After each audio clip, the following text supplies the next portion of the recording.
نحمده ونصلي على رسوله الكريم اما بعد فاعوذ بالله من الشيطان الرجيم بسم الله الرحمن الرحيم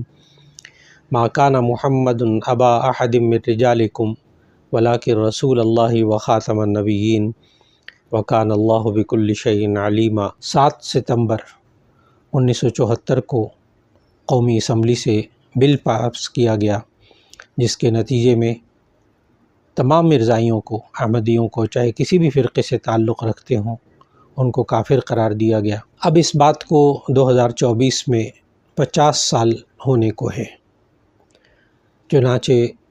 اس مرتبہ 7 ستمبر 2024 کو اس پر ایک عظیم الشان اجتماع مینار پاکستان میں کرنے کا پروگرام بنایا، اور اس میں تمام اکابرین تشریف لا رہے ہیں، تمام مکاتب فکر کے عمائدین اس میں